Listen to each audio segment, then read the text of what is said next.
பாரதி காதலியே கண்ணம்மா கண்ணம்மா, தீராத காதல் நீ செல்லம்மா செல்லம்மா.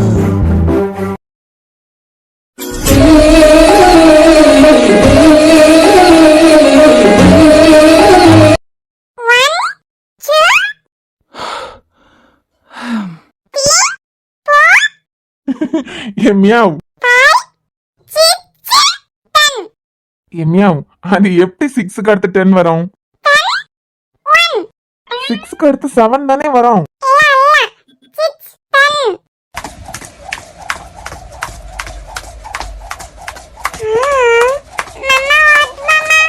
அவன் அத்லெட்டிக், அவன் என்ன வேணாலும் பண்ணுவான். நம்மளால அவன் கூட ஓட முடியுமா? நான் ஓடிடுவேன். மியா ஓடுறியான்னு பாக்கலாம். டேய், என்னடா, ஏதாவது ஆர்மில ஜாயின் பண்றதுக்கு ஐடியா இருக்கா என்ன? அவ எதுக்கு அங்க நின்னுட்டு இங்க பாத்துட்டு நிக்கா? யாரு? ஏமியோ, வித்யா சித்தி அங்க நிக்கிறத நீ பாத்தியா என்ன? திவ்யா சித்தி தானே ஸ்கூலுக்கு போவாங்க. வித்யா சித்தி காலேஜுக்கு தானே போவாங்க. இப்ப அவ என்ன மண்ணாங்கட்டிக்கு இங்க பாத்துட்டு நிக்கலாம்? நீ ஆச்சு அவளாச்சுப்பா, எனக்கெல்லாம் தெரியாது. நான் அன்னைக்கே சொன்னேன் அந்த பொண்ணுக்கு உன் இன்ட்ரெஸ்ட் இருக்கு போல அப்படின்னு. நீதான் அப்படியே போய் சேர்ந்துராத. அம்மா, உன் பொண்ணு என்ன 1 2 3 தலைக்கீழ கவுண்ட் பண்ண மாதிரி இருந்து? இத மது கேட்கணும். ஒன்னு மேல இருந்து கீழே தள்ளி விட்டு கொலை பண்ண ட்ரை பண்ணாலும் ஆச்சரியப்படுறதுக்கு ஒண்ணும் இல்ல. எப்படி உனக்கு கல்யாணம்னு ஒண்ணு நடந்தா அது மது கூட மாதிரி தான் எனக்கு தோணுது. சரி, அந்த வீட்டுல கிளி எதுக்குடா ஒன்ன பாத்துட்டு நிக்குது? என்கிட்ட கேக்குறேன். அன்னைக்கே உன்கிட்ட நான் சொன்னேன் அந்த பொண்ணுக்கு இன்ட்ரெஸ்ட் இருக்கு போல அப்படின்னு. அவளுக்கு இப்ப ரீசெண்டா மண்டை கலந்துட்டோம் என்னமோ. ஃபைனல் இயர்லாம் நல்லபடியா எக்ஸாம் எழுதி டிகிரியை நல்லபடியா முடிக்கணும்னு இல்லாம தேவையில்லாம என்ன வாட்ச் பண்ணி என்ன பத்தின விஷயங்களை எல்லாம் கிளறிட்டு இருக்கான். ஒன்னு பத்தின விஷயமா? ஆமா மித்ரன், இந்த காலேஜ்ல யாருக்குமே அனமிய பத்தி தெரியாது. ஆனா வித்யாக்கு அனமிய பத்தி தெரிஞ்சிருக்கு. வித்யாக்கு எப்படிடா அனாமிகாவை பத்தி தெரியும்? அதுவும் இல்லாம அனாமிகா உன் லைஃப்ல வரும்போது நீ காலேஜ்ல டெம்பரரியா தான் ஒர்க் பண்ணிட்டு இருந்த. அப்புறம் அந்த மெமரிஸ் எல்லாம் மறக்கணுங்கிறதுக்காக தான் நீ புதுசா வேற காலேஜ்ல ஜாயின் பண்ண. இதுல ஒன்ன பத்தின விஷயம் வித்யாக்கு எப்படி தெரியும்? நீ என்ன பார்த்து பயராம உண்மையை மட்டும் சொல்லு. எப்ப எதுக்காக எப்படி வித்யா கிட்ட என் பாஸ்ட் பத்தி ஷேர் பண்ண? டேய், அந்த பொண்ணு கூட நான் ஒழுங்கா பேசினதே கிடையாது. எப்பயாவது கோயிலுக்கு ஏதாவது போகும்போது நம்ம கூட கார்ல வந்தா உண்டு. போய் சொல்லாத மித்ரன். வித்யா ஃபர்ஸ்ட் இயர்ல ஜாயின் பண்ணும் போதே நான் அதே காலேஜ்ல தான் ஒர்க் பண்றேன். இன்னும் சொல்ல போனா ஃபர்ஸ்ட் இயர்ல இருந்தே அவளுக்கு நான் கிளாஸ் எடுத்துட்டு தான் இருக்கேன். இது வரைக்கும் எனக்கு விஷ் கூட பண்ணது கிடையாது. ஆனா இந்த சுரேஷ் விஷயத்துக்கு அப்புறம் அவளா என் கூட பேசுறா. அதுக்கப்புறம் தான் என்ன பத்தின இன்ஃபர்மேஷன் எல்லாம் அவளுக்கு தெரிஞ்சிருக்கு. அதுவும் எனக்கு தெரிஞ்சு நான் எந்த அளவுக்கு பாதிக்கப்பட்டிருக்கேன்லாம் அவளுக்கு தெரியாது. சும்மா யாரோ என்ன பத்தி 1 2 சொல்லிருப்பாங்க போல. அதுதான் நானும் நினைச்சிட்டு இருக்கா. நீ என்ன எதுவும் தப்பா நினைக்காத. நான் என்ன பத்தி யார்கிட்டயும் ஷேர் பண்ண மாட்டேன். அனாமிகாவுக்கும் உனக்கு நடந்த விஷயம் முடிஞ்சு போனது. அதை எதுக்கு நான் வித்யா கிட்ட சொல்லிருப்பேன்னு நினைக்கிறேன். கரெக்ட் தான். நீ மத்தவங்க விஷயத்துல தலை போட மாட்டதான். இருந்தாலும் என்னோட பர்சனல் எனக்கு தெரிஞ்ச விஷயம் எல்லாம் உனக்கு மட்டும்தான் தெரியும். அது அவளுக்கு தெரிஞ்சிருக்குனா அதான் ஃபர்ஸ்ட் இயர்ல இருந்தே அவ என்னோட ஸ்டூடெண்ட் தான். சுரேஷ் விஷயத்துல நான் ஹெல்ப் பண்ணதுனால ஏதோ ஒரு விஷயத்துல என் மேல ஒரு மதிப்பு இருக்கலாம் அவளுக்கு. இதுக்காக எதுக்கு என் பாஸ்ட் பத்தி எல்லாம் தெரிஞ்சுக்க ஆசைப்படணும்? ஒரே குழப்பமா இருக்குடா. என்ன பார்த்தாலே உருன்னு போற பொண்ணு விஷ் கூட பண்ண மாட்டா. சரி, எத்தனை பேர் கூட்டத்துல அனாமிகா உன்னை வேண்டான்னு தூக்கி போட்டான். இதே டிஸ்ட்ரிக்ட் தானே நீங்க எல்லாரும். யார் மூலமாவது தெரிஞ்சிருக்குமா இருக்கும். உன் பாதம் போகும் பாத நானும் போக வந்தேனே. உம்மேல ஆசைப்பட்டு பார்த்து காத்து நின்னேனே. உன் முகம் பார்த்து நிம்மதியாச்சு. என் மனம் தானா பாடிடலாச்சு. என்னோட பாட்டு சத்தம் உங்களுக்கு என்னால எந்த பிரச்சனையும் வந்துடக்கூடாது. எப்போது உன்னை தொட்டு பாட போரே தன்னால. இல்ல, எனக்கு புரியல. என்ன புரியல? நம்ம 2 பேருக்குமே இந்த கல்யாணத்துக்கு எந்த சம்பந்தமும் இல்ல. ஆமா. ஆமாலாம் இருக்கட்டும் பிள்ளை. அங்கிருந்து வரும்போது போனியா, பொக்கே கொடுத்தியா, வாழ்த்து சொன்னியா, வந்தியான்னு இருக்கணும். அது மட்டும் இல்லாம உன் ஃப்ரெண்டோட கல்யாணம், நான் உள்ள கூட வர மாட்டேன், வெளியே தான் நிப்பேன், கடகடான் பொக்கே கொடுத்து சீக்கிரமா வந்துரு, இப்படி எல்லாம் பேசிட்டு தானே வந்தீங்க. யாரு இல்லன்னா எல்லாம் ஓகே தான் பிள்ளை. உங்களுக்கு இந்த கல்யாணத்துக்கு தான் சம்பந்தம் இல்லையே. ஒரு டிரைவரா தானே வந்தீங்க. அப்புறம் எதுக்கு இப்படி கோட் சூட் எல்லாம்? அது ஒண்ணும் இல்ல வித்யா. ஒருவேளை இங்கேயே எனக்கு ஏதாவது ஃபிகர் செட் ஆயிட்டுனா? நான் வேற கொஞ்சம் ஹேண்ட்ஸமா இருக்கேன். அந்த ஹேண்ட்ஸம்ல இன்னும் கொஞ்சம் ஹேண்ட்ஸமா சேர்க்கிற மாதிரி கோட்லாம் போட்டு வந்தான் 40 பிள்ளைங்க திரும்பி பார்ப்பாங்க. 40ல 4 பார்த்து 1 ஃபிக்ஸ் பண்ணிட்டான். என் அம்மா அப்பாக்கு கல்யாண வேலை கொஞ்சம் கம்மியா இருக்கும் பாத்தியா? ஐயே, அது இருக்கட்டுமா, நானாவது காலேஜ் எல்லாம் முடிச்சாச்சு. இனிமே என்ன, ஒரு அழகான பொண்ணை பார்த்து கல்யாணம் பண்ணிக்க வேண்டியதான். இப்பவேயா? ஆ, குழந்தை திருமணம்னு பிடிச்சு உள்ள போட்டெல்லாம் போட்டுருவாங்க. ஏய் 23 வயசு ஆகுது. அது இருக்கட்டும், நான் ஏதாவது பொண்ணு ஃபிக்ஸ் ஆகுன்னு சொல்லிட்டு அழகா வந்திருக்கேன். நீ ஸ்கூல் படிக்கிற பொண்ணு, உனக்கு எதுக்கு இவ்வளவு பில்டப்னு கேக்குறேன். பசங்க நீங்களே இவ்ளோ பில்டப் காமிக்கும் போது நாங்கெல்லாம் 15 வயசுலயே பார்த்து பார்த்து கிளம்புவோம்ல. இவளை கூட்டு வந்ததுக்கு நமக்கு பிரியாணியாவது கிடைக்குமான்னு தெரியலையே. யாருக்கு தெரியும்? இனிமேதான் சர்ச்சுக்கு போவாங்களாம், அதுக்கப்புறம் தான் கல்யாணம், அப்புறம் தான் நமக்கு சாப்பாடு. சூப்பரா இருக்கடி. ரொம்ப தேங்க்ஸ் இசை. என்னல முகத்துல ஒரு சந்தோஷமே இல்லாம இருக்க? சந்தோஷமா தான் இருக்கேன். அம்மா, நேற்றுக்கு வாட்ஸ்அப்ல இந்த கல்யாணத்துக்கு நீ வர வேண்டாம் நான் மெசேஜ் பண்ணியிருந்தேன், பார்க்கலையா? பார்த்தேன்டி. ஏன்? பார்த்துட்டு இந்த கல்யாணத்துக்கு வந்திருக்க? நீ ஏதோ பிராங்க் பண்றேன்னு தெரியும். இப்படியெல்லாம் எங்கள்கிட்ட சொல்லி நாங்கெல்லாம் சரி போக வேண்டாம் அப்படின்னு நினைப்போம். அதுக்கப்புறம் ஏன் வரலன்னு எங்க கழுத்தையே பிடிச்சி ஆடுவேன். உன்னை பத்தி எங்களுக்கு தெரியும்ல, அப்படின்னா இப்படிம்பா இப்படின்னா அப்படிம்பா. ஆனா நான் சீரியஸா தான் அனுப்பியிருந்தேன். அப்படியே நம்பிட்டேன். எல்லாம் ஓகே தான் அனமி. ஆனா உன் ஃபேஸ் மட்டும் ஏன் டல்லா இருக்கு? அம்மா வீட்ல இருந்து போறத நினைச்சா அந்த பையன் பின்னாடி லோன்னு சுத்தி அந்த பையனை ஓகே சொல்ல வச்சுட்டேன். இப்ப கல்யாணமா நடக்க போகுது, இப்ப என்ன உருன்னு நிக்கிறேன். உண்மை சொல்லணும்னா இந்த கல்யாணம் எனக்கு பிடிக்கல இசை. எதுக்குடி இப்படி சொல்ற? தெரியல இசை, எனக்காக எதுவுமே மாற மாட்டேங்கிறான். ஏதோ வேண்டா வெறுப்பா நான் டார்ச்சர் பண்ற மாதிரி எனக்கு ஓகே சொல்லி வேண்டா வெறுப்பா என் கழுத்துல தாலி கட்டுறதுக்கு வந்த மாதிரி இருக்கு. மற்றபடி எனக்காக அவர் எதுவுமே பண்ணதில்ல. எதுவுமே பண்ணதில்லையா? அனமி விளையாடுறியா? இன்னைக்கு உனக்கு கல்யாணம், ஆனா நீ மாப்பிள்ளையே பிடிக்காத மாதிரி பேசிட்டு நிக்கிற. அம்மா, அவரை நான் பார்த்ததே கிடையாது. இதோ அவங்க பெரியம்மா கூட பேசிட்டு நிக்காரு பாரு. ராஜா வாட்டம் இருக்க மக்களே. பெரியமா, இப்பவும் சொல்றேன், சத்தியமா எனக்கு இப்பவே இந்த கல்யாணத்துல விருப்பம் இல்ல. அனமி எனக்கு பிடிச்சிருந்தாலும் மித்ரன் அண்ணாவோட கல்யாணம் இதெல்லாம் முடிஞ்சதுக்கு அப்புறமே கல்யாணம் பண்ணிக்கலான்னு தான் ஆசைப்பட்டேன். ஆதி, மித்ரன் அவன் மனசுல இருக்கத மது கிட்ட சொன்னதுல இருந்து மதுவை பார்க்கவே முடியலன்னு ஃபீல் பண்ணிட்டு இருக்கான். இந்த நேரத்துல அவன் கல்யாணத்தை பத்தி எல்லாம் யோசிக்க மாட்டான். அனாமிகாக்கு வேற ஒரு தங்கச்சி இருக்கா. அனாமிகாக்கு கல்யாணம் பண்ணி கொடுத்தாதானே அதுக்கப்புறம் அவ தங்கச்சி வாழ்க்கைய பத்தி அவங்க யோசிக்க முடியும். அதே 2 பொம்பளை பிள்ளைங்களை வச்சிருக்கவங்களுக்கு தான் தெரியும் எப்படா நல்லபடியா கரையாத்துவோம் அப்படின்னு. அனாமிகா அம்மா அப்பா அவனை ஃபோர்ஸ் பண்ணதுக்கு காரணம் அனாமிகாவோட தங்கச்சி வாழ்க்கையும் யோசிச்சுதான். அதனால நீ மித்ரனை பத்தி எல்லாம் யோசிக்காம சந்தோஷமா கல்யாணம் பண்ணு. புரியுது பெரியமா. உன் செலக்ஷன் சூப்பர் தாண்டி, அழகா தான் இருக்காரு. அழகா தான் இருக்காரு, ஆனா எனக்காக எதுவுமே பண்ணதில்ல.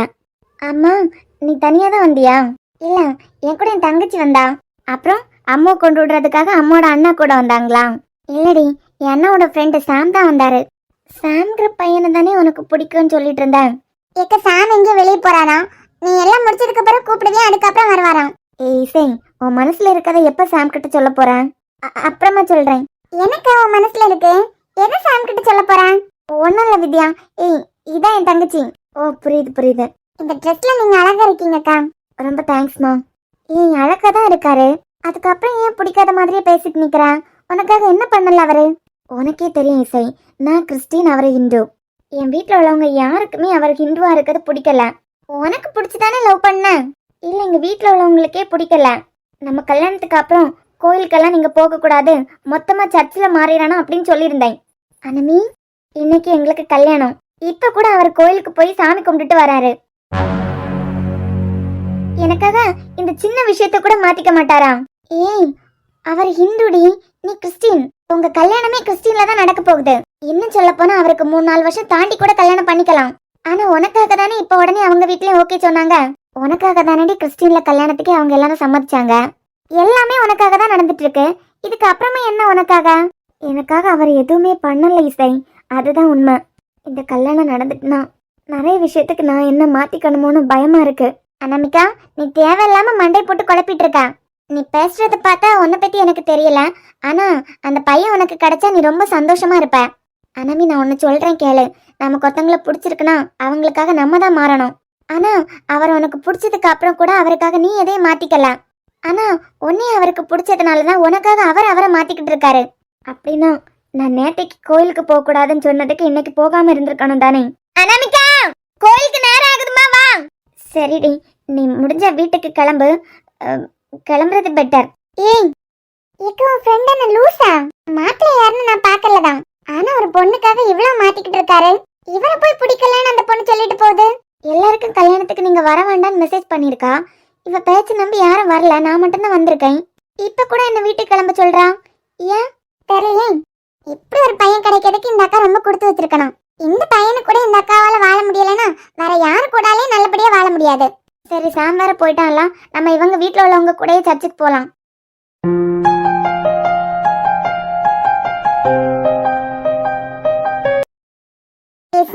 காலையில இங்க வந்து உட்கார்ந்துருக்க. காலையில இன்னும் சாப்பிடல, உன் பாட்டுக்கு இங்க வந்து உட்கார்ந்துருக்க பத்தியா? என்னடி பசிக்கலையா உனக்கு? இருங்க மது, காலையில நாங்க இட்லி சாப்பிட்டோம். ஸ்னோவா எங்க கூடயே சாப்பிட்டுட்டான். நானா 2 மணி நேரம் அங்கேயும் இங்கேயும் நடப்பட வைப்பா. உங்ககிட்ட மட்டும் எப்படி சாப்பிட்டுருப்பா? அதுதான் நாங்க. என்னத்த சாப்பிட்டியோ? சரி வா, வீட்டுக்கு போமா. அங்களுக்கு கேம்புக்கு போனோம், அது எங்களுக்கு காலேஜுக்கு போனோம்ல. இருக்கட்டும் மது, நான் கேம்ப் கிளம்பும் போது வீட்டுல கொண்டு விட்டுடுறேன். ஏமத்ரன், இன்னும் நீங்க கிளம்புறதுக்கு எத்தனை நாள் இருக்கு? இவன் நான் போகலமா, போதுமா? இல்ல இல்ல, கரெக்டா நீங்க வீட்டுக்கு போகணும்ல, அதான் ட்ரெயின் அப்போனெல்லாம் கேட்கணும்ல. இந்த அம்மாக்கு அவன் கூடவும் இருக்கணும், ஆனா மனசுலயும் எதுவும் இல்லையாம். இன்னும் நம்மள பைத்தியக்காரனாவே நினைச்சிட்டு இருக்காங்கப்பா. இவ எதுக்கு என்ன இப்படி பார்த்துட்டு நிக்கா? இங்க வர மது இருக்காங்க, இத பார்த்தா என்னையும் சேர்த்து தானே தப்பா.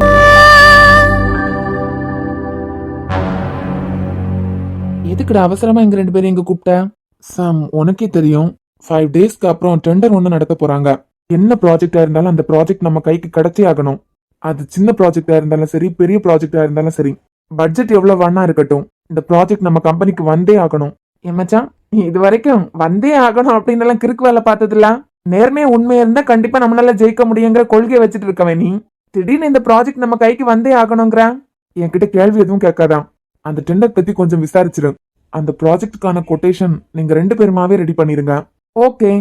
அப்புறம் சாம், இந்த ப்ராஜெக்ட் பத்தி நீ யார்கிட்டயும் ஷேர் பண்ணக்கூடாது. நீ மட்டும் இல்ல, இனியா வந்தான்.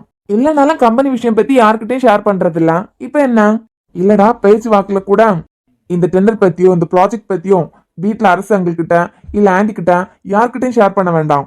அதே மாதிரி தான் இனியா நீயும் நம்ம வீட்டுல உள்ளவங்க கிட்டயோ யார்கிட்டயும் இதை பத்தி ஷேர் பண்ணக்கூடாது. இல்ல மட்டும் எங்களுக்கு இதான் வேலை பாத்தியா? அப்புறம் சாம், இன்னைக்கு நீ ஒண்ணு பண்றியா? என்னடா தலையும் இல்ல வாழம் இல்லாம இன்னைக்கு பேசிட்டே இருக்க? ஒன்னும் இல்ல, நம்ம கம்பெனில இருக்க கேமரா எல்லாம் வித் வாய்ஸ் தானே? ஆமா, எல்லா இடத்துலயும் இருக்க கேமரா ஒரு தடவை செக் பண்றியா? உனக்கு என்னடா ஆச்சு திடீர்னு? அதான் சாம், இந்த பில்டிங்ல வேற ஒரு பிரச்சனை நடந்துச்சு. நம்ம வேற மாஃபியா குரூப் அது இதுன்னு பேசிட்டு இருக்கோம். இப்ப வரைக்கும் மாஃபியா குரூப்னு நம்ம நம்பிட்டு இருக்கோம். அப்படி இல்லாம வேற யாராவது நம்ம கம்பெனிக்கு அகைன்ஸ்டா இருந்தாங்கன்னா அப்பப்ப இப்படி கேமரா செக் பண்ணும்போது ஆப்போசிட் சைடுல உள்ளவங்க யாராவது நம்ம கம்பெனில இருந்தாங்கன்னா ஈஸியா தூக்கிடலாம்ல. சரிடா, செக் பண்றேன் இரு. ஒருவேளை நம்ம லவ் டார்ச்சர் பண்றதுல இவனுக்கு மண்டை கலண்டுட்டா, இல்ல மூளை ஏதாவது சுருங்கி போச்சா என்ன? சம்பந்தமே இல்லாம கேமராங்குது, சம்பந்தமே இல்லாம கம்பெனி விஷயத்தை யார்கிட்டயும் ஷேர் பண்ண கூடாது. இல்ல மட்டும் எங்க 2 பேருக்கும் இதான் வேலை. ஒரு நாள் இல்லனா ஒரு நாள் இந்த ஏஞ்சல் யாருன்னு இந்த ஆளுக்கு தெரிய வச்சே ஆகணும். ஏன் இல்ல வந்ததுல இருந்தே ஒரு வேலையும் பார்க்காம மனசுக்குள்ளேயே யாரையோ திட்டுற மாதிரி இருக்கலாம். அதான் யார திட்டுறான் என்ன பண்றான் அப்படின்னு பாத்துட்டு இருக்கேன். வேற யார? எல்லாம் இந்த கம்பெனியோட எம்டி ஒரு யொராமிஸ் இருக்கலாம், அந்த ஆளதான். ஏஞ்சல் ஒன்னேதான் புகழ்ந்துட்டு இருக்கா. இவெல்லாம் கம்பெனிக்கு அகைன்ஸ்டா இருக்க போறாளாம். வேற யாரையாவது பாக்குறேன். டெய்ரு மாத்தாதான், அவளுக்கு வாய் கொஞ்சம் கூடி போச்சு. அவ என்ன பேசுறா யாது பேசுறான்னு எனக்கு கேட்கணும்ல. இதுக்கு முந்திதான் உனக்கு அவருக்கும் ஒத்தே வராது. இப்ப என்ன அவங்க வீட்டுலதான் மருமகளா இருக்க. இப்பவும் எம்டி சாருக்கும் உனக்கும் ஒத்து போகலனா அந்த ஆள் எல்லாம் ஒரு ஆளா? மச்சான், நீ எல்லாம் ஒரு ஆளான்னு கேக்குறாடா. அதான் அவ பேசட்டு, அதுக்கப்புறமா அவளுக்கு இருக்கு. காலையில உடம்பு சரியில்லை லீவு கேட்டேன், சரியா?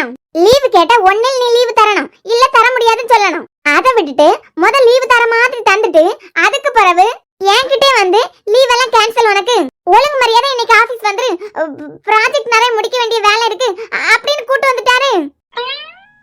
சார் உடம்பு சரியில்லைன்னா லீவு தந்துட்டு அதுக்கப்புறம் கூப்பிட மாட்டாரே. அது இதுவரைக்கும் கம்பெனில யாரையும் அப்படி பண்ணது கிடையாது. லீவு கொடுத்துட்டு அதுக்கப்புறம் வேலை இருக்கு வந்துருங்கன்னு யாரையும் சொல்ல மாட்டாரே. ஆனா அந்த ஆளு இன்னைக்கு என்ன சொன்னாரே? அப்பனா இந்த வாயை நீ எங்கேயாவது தேவையில்லாம காமிச்சிருப்ப. என்ன நக்கலாம்? என் புருஷன் கிட்ட வயிறு வலின்னு சொன்னேன். இனியா கிட்ட என்ன சொன்னேன்? காய்ச்சல்னு சொன்னேன். இந்த எராமிசை கிட்ட தலைவலின்னு சொன்னேன். இது ஒரு ரீசன் சொல்லிட்டு ஒழுங்கா ஆபீஸ் வந்துன்னு என்னை இழுத்து பிடிச்சி ஆபீஸ்ல கொண்டு தள்ளி இருக்கு. இல்ல நான் தெரியாம தான் கேட்கேன். என்ன வலின்னு சொன்னா அந்த ஆளுக்கு என்னவா? காய்ச்சலா இருந்தா என்ன, தலைவலியா இருந்தா என்ன, கால் வலியா இருந்தா என்ன, வயிறு வலியா இருந்தா என்ன, எல்லா வலியும் உடம்புல தானே வருது. இதுல பிரிச்சு பிரிச்சு சொல்லணும்னு வேற இருக்கான். அந்த ஆள் இன்னைக்கு எனக்கு என்னமா மனவேதனைக்கு ஆளாக்கிட்டார் தெரியுமா? எனக்கு இன்னைக்கு நான் ஒரு வேலையும் செய்ய மாட்டேன், இப்படியே தான் இருப்பேன். என்ன யார் கேள்வி கேட்க நான் பாக்கேன். இல்லனால நீ அப்படியே வேலை செய்து கிழிச்சிருவேன். இதுல வேற நீங்க எல்லாம் ஒரே ஃபேமிலி ஆயாச்சு. இனி என்ன, நீ வேலை பார்த்தா என்ன, பார்க்கலனா என்ன? அப்படியெல்லாம் ஒண்ணும் இல்ல. எல்லாருக்கும் முகத்துல 2 கண்ணு தான் இருக்குன்னா அந்த ஆளுக்கு மட்டும் முகத்துல 4 கண்ணு. எங்க நிக்காரு, எப்படி வராரு, எப்படி பேசியது கேட்டுட்டு நிக்காரு, ஒண்ணும் புரிய மாட்டேங்குது. ஆனா இதுக்கெல்லாம் இருக்கு ஒரு நாள் அந்த ஆளுக்கு. நீ வேணா பாரு, இந்த ஜென்மத்துல அந்த ஆளுக்கு கல்யாணமே நடக்காது. என்ன இப்படி எல்லாம் பேசுறேன்? அப்புறம் இப்படி ஒரு கொம்பேரி மூக்கனை நம்பி எந்த பொண்ணுதான் கழுத்த நீட்டான்? நீ பேர் நல்லா இருக்குடா, கொம்பேரி மூக்கன். ஆமாமா, இவனுக்கு ஏத்த பேர் தான், அம்சமான பேர் தான். தேவல வர சொல்லு. இரு மச்சான், இன்னும் ஏதாவது பேசுவான், கேட்டுட்டு அதுக்கப்புறமா கூப்பிடுறேன். டேய், என்ன திட்டது உங்க 2 பேருக்கு நல்ல குளிர் காய்ச்ச மாதிரி இருக்கா? டேடே போரு, மெசேஜ் பண்ணிட்டேன், இப்ப வருவான். சாம் சார் லேண்ட்ல மெசேஜ் பண்ணிருக்காரு, உடனே எம்டி ரூமுக்கு போவியாம். இப்ப வேற நான் அருணோட பொண்டாட்டி ஆயிட்டேன். வற்புறுத்தி என்ன ஆபீஸ்க்கு வர வச்சாரலாம். அதான் குற்ற உணர்ச்சியே இருக்கு போல அந்த ஆளுக்கு. அருணை வர சொல்லி வீட்டுக்கு கிளம்புன்னு சொல்ல போறாரு. அந்த ஆள் என்னதான் சொல்லட்டு வீட்டுக்கு கிளம்பு அப்படின்னு? கிளம்பவே மாட்டேங்களா, இப்படியே இருந்துருவேன். தேவ திமிர பத்தியா? நல்லா தானே பேசுறான். எங்க யாராலையும் முடியாததான் அவ பண்றான். இது நல்லா தானே இருக்கு கேட்க. என்ன சாம்? ஆமாமா, நல்லா தான் இருக்கு. சன் கூப்பிட்டீங்களா? ஆமா. எதுக்கு? எதுக்கு கூப்பிட்டுருப்பேன்னு உனக்கு தெரியாதா என்ன? தெரியும்தான், ஆனா எனக்கு செஞ்சு முடிக்க வேண்டிய கடமை நிறைய இருக்கு, வேலையும் நிறையவே இருக்கு. இந்த கம்பெனிக்கு இந்த கம்பெனில இருக்க எம்டிக்கும் உண்மையா இருக்கணும்னு ஆசைப்படுறேன். ஓ, எம்டிக்கு உண்மையா இருக்கணும் நீ ஆசைப்படுற? ஆமா, நீங்க வேணா இப்ப சொல்லலாம் சார். நீ என் தங்கச்சி மாதிரி. அருணை கல்யாணம் பண்ணிக்கிட்டதுனால நீ என் தங்கச்சி தான். எங்க வீட்டு பொண்ணு உனக்கு உடம்பு சரியில்லாத இந்த நேரத்துலயும் உன் ஆபீஸ் வர வச்சது என் தப்பு தான். அதனால அருணை வர சொல்லி வீட்டுக்கு கிளம்பு, இதானே சொல்ல வரீங்க? நீங்க தலை கீழா நின்னு தண்ணி குடிச்சாலும் நான் செஞ்சு முடிக்க வேண்டிய வேலையை முடிக்காம நான் கிளம்பவே மாட்டேன் சார். இது உங்க மண்டை வேலை சத்தியம். ஏய், ஏன்? எனக்கோ இனியாக்கோ பிஏ தேவையே இல்ல. எங்க வேலையை நாங்களே பாத்துப்போம். சரி, ஒரு ஆள் எக்ஸ்ட்ராவா இருக்கிறது நல்லது தானே தான் உன்னை அப்பாயிண்ட் பண்ணிருக்கு. நீ என்னடானா தேவையில்லாம வளவளவளான்னு கிளவி மாதிரி அதுல பேசிட்டு இருக்குது. சார், நான் இப்ப என்ன பேசிட்டேன்னு சொல்லிட்டு இப்படி பரப்பா இருக்கீங்க? கொம்பேரி மூக்கன்னா அப்படித்தானே இருப்பான். ஐயோ, ஒருவேளை இந்த ஆளு ஒட்டு கட்டிட்டு வந்திருக்குமோ? சார், உங்க மூக்கு மேல சத்தியமா சொல்றேன், நான்லாம் உங்களை கொம்பேரி மூக்கேன்னு சொல்லவே இல்ல. ஒட்டிங்க. ஏன்? வாங்கி ஒண்ணு விட்டேன்னு வச்சுக்கோ, தெரிச்சிருவேன். அப்புறம் பின்ன நானே உடம்பு சரியில்லைன்னு, என்ன மனசு சரியில்லைன்னு லீவ் போட்டிருந்தேன். என்ன வர வச்சா? இல்லனா மாட்டான். இவ பக்கம் பக்கமா என்ன பத்தி நல்லதுதான் சொல்லுவான். ஏற்கனவே 3 நாள் லீவு. இங்க பாரு சாம், இந்த மந்த் 2 நாளைக்கு மேல லீவ் எடுத்தவங்களுக்கு எல்லாம் நைட் ஷிஃப்டே இருக்கு. சார், வேலை வீட்ல இருந்து பாக்கலாம், இல்ல ஆபீஸ்ல இருந்து பார்த்தாலும் ஒண்ணும் இல்ல. என்ன சார் உங்களுக்கு? இங்க பாரு சாம், நைட் ஷிஃப்ட் ஒர்க் பண்றாங்க எல்லாம் அவங்க கிட்ட இன்ஃபார்ம் பண்ணிரு. இந்த மந்த் 2 நாளைக்கு மேல லீவ் எடுத்தவங்களுக்கு எல்லாம் யாரும் இல்லடா, ஏஞ்சல் மட்டும் தான். மத்த 2 பேரும் மெடிக்கல் லீவ் தான். சரியா? Night shift. நீ வீட்ல இருந்து பார்த்தாலும் ஒண்ணும் இல்ல, இல்ல ஆபீஸ் வந்து பார்த்தாலும் ஒண்ணும் இல்ல. கொம்பேரி மூக்கா. இருந்துட்டு போறேன், உன் மனசுல ரொம்ப திட்டாதான். இனி போய் உன் வேலையை பாரு. இந்த சிரிப்பு எதுக்குன்னு தெரியலையே. சார், நான் உங்களுக்கு செல்ல பேர் வச்சேன்லாம், அது எப்படி இருக்கு? நான் ஏற்கனவே கடுப்புல இருக்கேன். அருணோட பொண்டாட்டின்னு கூட பார்க்க மாட்டேன், ஓடிரு. எனக்கு தெரியும் சார், நான் கஷ்டப்பட்டு வச்ச பேர் எப்படியா நீங்க ரசிக்கிற மாதிரி தான் இருக்கானு. இனியா, இவள போ சொல்லிரு, இல்லனா என்னோட இன்னொரு முகத்தை காட்ட வேண்டியதா இருக்கும், பாத்துக்கோ. ஒன்ன பார்க்கவே சகிக்கல. சரி சார், நான் வரேன். எனக்கு நிறைய வேலை இருக்கு, நான் செஞ்சு முடிக்க வேண்டிய கடமை கொஞ்சம் இருக்கு. போமா, உன் கடமையை போய் பாரு. ஏண்டா, நிஜமாலுமே இவளை பெற்றிருப்பாங்களா இல்ல செஞ்சிருப்பாங்களா? எனக்கு தெரிஞ்சு இவ அருண் கூட மட்டும்தான் செட் ஆவான். ஏன்னா அவன் தான் இந்த மாதிரி வளவளன்னு பேசினாலும் கோவப்படாம கேட்டுட்டு இருப்பான். உனக்கு பொருத்தமான தங்கச்சி மச்சான். கேப் கிடைக்கும் போதெல்லாம் என்ன திட்டுறது. சரி சாம், நீ அப்பப்போ டைம் இருக்கும்போது கேமரா செக் பண்ணி மத்தவங்க பேசுறத கொஞ்சம் கேட்டுக்கோ. என்பு, நம்ம ஆபீஸ்க்குள்ளேயே நமக்கு அகைன்ஸ்டா இருக்கவங்க இருப்பாங்கன்னு நீ நினைக்கிறியா? வாய்ப்பு இருக்குல்ல சாம். ஒரு தடவை அப்பா முன்னே மாமா முன்னாடியே நீங்க 2 பேரும் தலை குனிஞ்சு நின்னது போதும். எந்த அளவு நம்ம 3 பேரும் கேர்ஃபுல்லா இருக்கணுமோ அவ்வளவு கேர்ஃபுல்லா இருந்துதான் ஆகணும். அப்புறம் நீ நினைக்கிற மாதிரி எல்லாம் ஏஞ்சல் கிடையாது. அவ ஒர்க் பெண்டிங் இருக்குன்னு நீ சொல்லிட்டே இருக்கலாம். அவ வந்து ஃபர்ஸ்ட் மந்த் இன்கிரிமெண்ட் நீ ஒன்ன கொடுத்துட்ட. சோ அதனால அவ எப்பவும் பண்ற வேலைக்கு ஜாஸ்தியா தான் பண்ணிட்டு இருக்கா. சும்மா ஏதாவது ஒண்ணு சொல்றதே தவிர இந்த கம்பெனி மேல அவ வெறுப்பே இன்னைக்கு காமிச்சதுல. அது மட்டும் இல்ல, நம்மள பத்தி யாராவது அகைன்ஸ்டா பேசினா கூட இனியா இவங்க எல்லாம் நம்ம கம்பெனியை பத்தி இந்த ரேஞ்சில் வச்சிருக்காங்க அப்படின்னு என்கிட்ட எல்லாமே சொல்லிடுறான். ஸோ ஏஞ்சலை பொறுத்த வரைக்கும் எம்ப்ளாயிஸ் கூட அவ இருக்கிறதுனால அவங்களோட மைண்ட் செட்டையும் ஈஸியா புரிஞ்சுப்பா. அவன் இந்த மாதிரி பேசுறது மத்தவங்க மனசுல என்ன இருக்குன்னு கூட தெரிஞ்சுக்க வைக்கும்லாம். புரியுது, எனக்கும் தெரியும். சும்மா அவன்கிட்ட உட்கார்ந்து கொம்பேரி முக்கன்ல எல்லாம் கதை அளக்கணுமா? ஏன்பு இப்ப அவன் கதை விட்டது தப்பா இல்ல உனக்கு சூட் ஆகுற மாதிரி பேர் வச்சது தப்பா? நான் கேட்கனே நினைச்சேன், கரெக்டா கேட்டுட்டேன். வெளியில இருந்தெல்லாம் ஆப்பு வைக்க எனக்கு எவனும் வேண்டாண்டா. நீங்க 2 பேருமே போதும். இதோ 10க்கு கூட ஒன்னு இப்ப சேர்ந்திருக்கேன், அதுவும் போதும். இந்த ஆபீஸ்ல இவ்வளவு பெரிய பிரச்சனை நடந்திருக்கு. சாம், நீ போலீஸ் ஸ்டேஷனே போயிட்டு வந்திருக்க. ஒரு வார்த்தை என்ன ஏதுன்னு அந்த ஆகாஷ் கேட்டானா? யாருக்கு தெரியும்டா, அந்த கருப்பாட்டுக்கு ஆகாஷே வழிகாட்டுறானோ என்னமோ. சேச்சா, எந்த சிச்சுவேஷன்லயும் ஆகாஷாலாம் அந்த கருப்பாட்டு கூட கை கோர்க்க முடியாது. எப்படிடா இவ்வளவு கான்பிடண்டா சொல்ற? அது அப்படிதான். ஆகாஷ் மட்டும் இல்ல சாம், அந்த கருப்பாட்டு கூட நீ, இனியா, ஏஞ்சல், நம்ம 5 பேர்ல யாருமே அந்த ஆள் கூட கண்டிப்பா அந்த கருப்பாட்டுக்கு துணை போக மாட்டோம். அப்போ நம்ம கம்பெனிக்கு அகைன்ஸ்டா இருக்க அந்த ஆள் யாருன்னு நீ கண்டுபிடிச்சிட்டியா? இல்லடா, ஆகாஷ் கொஞ்சம் பொறுப்பு இல்லாம இருப்பானே தவிர அவனால அந்த மாதிரி எல்லாம் பண்ண முடியாதுன்னு சொல்ல வரேன். ஓ சரி சரி, ஆனா அந்த ஆள் யாருன்னு மட்டும் கண்டுபிடிச்சிட்டோம். அதுக்கப்புறம் இந்த சாம் யாருன்னு அவனுக்கு நான் காட்டி கொடுப்பேன்டா. எல்லாம் ஒன்னால என் போக்குல நான் சும்மா இருந்து வாயை பார்த்துட்டு இருந்தேன். என் வாயை கிண்டி அதான் என் வாயை வாடகைக்கு வாங்கி அதுல நீ குளிர் காஞ்ச. இப்ப என்ன கூட்டு திட்டுறாரு. சரி, என் மேல உள்ள கோவத்துல என்ன விட்டுட்டு போனாலும் போயிருவாங்க. நான் கிளம்புறேன். காக்கி குடன்பு, எதுக்குடா பைக்ல தானே போவ வீட்டுக்கு? இல்ல மச்சான், நானும் இனியாவும் ஒரு இடம் வரைக்கும் போக வேண்டியதா இருக்கு. எனக்கு தெரியாம நீங்க 2 பேரும் எங்க போறீங்க? ஏன் நீ என்ன கல்யாணம் பண்ணிக்க போற? இவ ஒருத்தி என்னமோ என்ன கல்யாணம் பண்ணிக்க போற மாதிரி எங்க போறீங்க எதுக்கு போறீங்கன்னு எங்க கிட்ட கேள்வி கேக்குறேன். சாம எனக்கு தானே ஃபிக்ஸ் பண்ணி வச்சிருக்கேன். செல்லம், உனக்கு ரொம்ப தாண்டி கொழுப்பு கூடிடுச்சு. என்ன நான் சாம் கூட போறத பார்த்து அப்படியே கடுப்பாகுதா? சேச்சா, எனக்கு ஜாலியா தான் இருக்கு. இப்போ ஒண்ணு கெட்டு போகலாம். உன் மனசுல என்ன இருக்கும் அத ஓப்பனா சொல்லிடு. ஏ இனியா, நீ கார்ல வா, உனக்கு தரேன். ஓய் குல்ஃபி. விக்கி மாமா இனியானு நல்லா தான் பேர் வச்சிருக்காரு. நீ இனியானே கூப்பிட்டா போதும். ஒன்னும் இல்ல செல்லம், என்ன இருந்தாலும் நீ என் மாமன் பொண்ணு. சோ நான் சாம் கூட வெளிய போக கூடாதா? அப்படியெல்லாம் நான் சொல்லலையே. என் மாமன் பொண்ணா இருந்தாலும் நீ யார கல்யாணம் பண்ணிக்க போற? சோ தாராளமா போயிட்டு வா. கீ வாங்க சாம், இல்லனா நம்ம பைக்ல போலாம். என்னடா கீயை குடுக்கறியா இல்லன்னா பைக்லயே கிளம்பவா? கார்ல தான் கீ இருக்கு, கிளம்புவோமா? ஆ என் செல்லம் என்ன கடுப்பேத்ததுக்கே வெளியே போகுது. உனக்கு ஃபிக்ஸ் பண்ணதுக்கு அப்புறம் என் மனசுல நீ இருக்குன்னு தெரியது வரைக்கும் தான் சாம் கூட க்ளோஸா இருக்குது எனக்கு பொசசிவா இருந்து. எப்போ என் மனசுல நீ தான் இருக்கன்னு தெரிஞ்சதோ, உன்னாலே என்னை விட்டு போக முடியாது, என்னாலே உன்னை விட்டு போக முடியாது. என்னை கடுப்பேத்துறதுக்காக நீ போற. இன்னைக்கு நைட்டே உனக்கு ரொம்ப பெரிய சர்ப்ரைஸ் காத்துட்டு இருக்கு.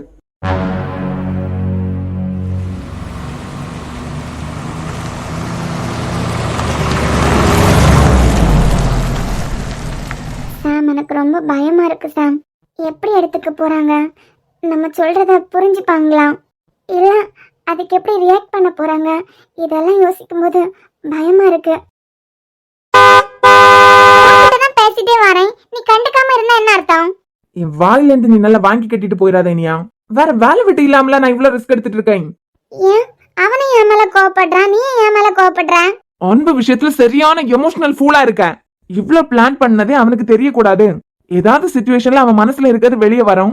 நிச்சயத்துக்கு முன்னமே கண்டிப்பா நிச்சயதார்த்தத்தை நிப்பாட்டுவான் அப்படிங்கிற ஒரு நம்பிக்கையில தான் அவன்கிட்ட போய் கண்ணாமூச்சி ஆட்டம் பிடிக்கல, மண்ணாங்கட்டி பிடிக்கலன்னு சொல்லிட்டு உண்மையெல்லாம் உளறி வச்சிருக்கேன். ஒரு பொருள் நம்ம கிட்ட இருக்கும் போதுதான் அதுக்கு மதிப்பு தெரியாது. அது நம்ம கையை விட்டு போக போகுது அப்படிங்கிற சிச்சுவேஷன்ல அதோட வேல்யூ கண்டிப்பா தெரியும். எவ்வளவு பக்கம் பக்கமா பேசி இந்த முடிவை எடுத்தோம். முட்டாள்தனமான முடிவு எடுத்திருக்க. இப்ப எதுக்கு கத்துற? கத்தாம இதெல்லாம் உடைக்காம இருந்தாலாவது அவன் கொஞ்சம் யோசிச்சிருப்பான். தேவையில்லாம நீ அவசரப்பட்டதுனால இப்ப பாரு, இதோ இன்னும் 2 நாள் தான் இருக்கு. இப்ப வரைக்கும் அவன் மனசு மாறின மாதிரி எனக்கு தெரியல. எனக்கும் தான். 2 நாளையில அப்படியே அவன் மனசு மாறினாலும் உடனே வந்து நிப்பாட்டி கிழிச்சிருவான் பாத்தியா? பண்றதெல்லாம் வேண்டாத வேலை. இந்த கண்ணாமூச்சி ஆட்டம் எனக்கு பிடிக்கல, மண்ணாங்கட்டி விளையாட்டு பிடிக்கலன்னு சொல்லிட்டு அவன்கிட்ட உண்மையெல்லாம் உளறி இருக்க. இப்ப போய் சாம் கூட நான் போறத பார்த்தா அவனுக்கு பொறாமையா இருக்கா?